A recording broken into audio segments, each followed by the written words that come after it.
Greetings and welcome to the Tales from the Fireplace. And tonight I shall be reading for you, for Christmas Eve this evening, A Christmas Meeting by Rosemary Timperley. Let's begin. I have never spent Christmas alone before. It gives me an uncanny feeling sitting alone in my furnished room with my head full of ghosts and the room full of voices of the past. It's a drowning feeling, all the Christmases of the past coming back in a mad jumble.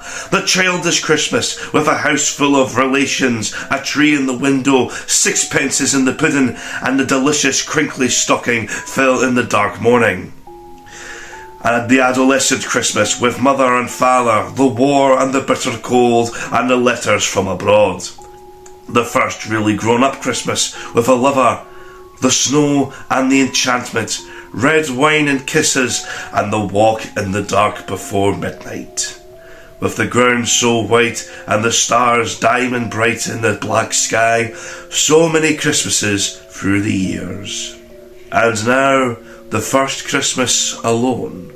But not quite loneliness, a feeling of companionship with the other people who are spending Christmas alone. Millions of them, past and present. A feeling that if I close my eyes there will be no past or future. An only endless present, which is time, because it is all we ever have. Yes, however cynical you are, however irreligious it makes you feel, queer to be alone at Christmas time. I am so absurdly relieved when the young man walks in. There's nothing romantic about it. I am a woman of nearly 50, a spinster school ma'am with grim dark hair and myopic eyes that were once beautiful, and he's a kid of 20, rather unconventionally dressed with a flowing wine-coloured tie and black velvet jacket, and brown curls which could do with a taste of a barber's scissors. The efficiency of his dress is belied by his features, narrow piercing blue eyes and an arrogant jutting nose and chin. Not that he looks strong, the skin is fine drawn with the over-prominent features, and he is very white. He bursts in without knocking, then pauses and says, "I'm so sorry. I thought this was my room." He begins to go out, then hesitates and says, "Are you alone?" "Yes." "It's queer being alone at Christmas, isn't it? May I stay and talk?" "I'd be glad if you would." He comes right in and sits down by the fire. "I hope you don't think I came in here on purpose. I really did think it was my room," he explains. "I'm glad you made the mistake, but you're a very young person to me to be alone at Christmas time. I wouldn't go back to the country to my family. It would hold up my work. I am a writer." "I see." I can't help smiling a little. That explains his rather unusual dress, and he takes himself so seriously, this young man. "Of course you mustn't waste a precious moment of writing," I say with a twinkle. "No, not a moment. That's what my family won't see. They don't appreciate urgency. Families are never appreciative of the artistic nature." "No, they aren't," he agrees seriously. "What are you writing?" "Poetry and a diary combined. It's called My Poems and I by Francis Randall. That's my name. My family says there is no point in writing, that I'm too young. I don't feel young. Sometimes I feel like an old man with too much to do before he dies. Revolving faster and faster on the wheel of creativeness." "Yes, exactly. You understand. You must read my work sometime.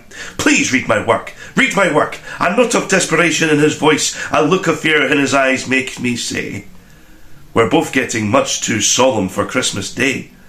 I'm going to make you some coffee, and I have plum cake." I move about, clattering cups, spooning coffee into my percolator, but as I must have offended him, for when I look around, I find he has left me. I am absurdly disappointed. I finish making coffee, however, then turn to the bookshelf in my room. It is piled high with volumes for which the landlady has apologised profusely. "Hope you don't mind the books, miss, but my husband won't part with them, and there is nowhere else to put them. We charge a bit less for the room for that reason. I don't mind, I said. Books are good friends. But these aren't very friendly-looking books. I take one at random, or does some strange fate guide my hand?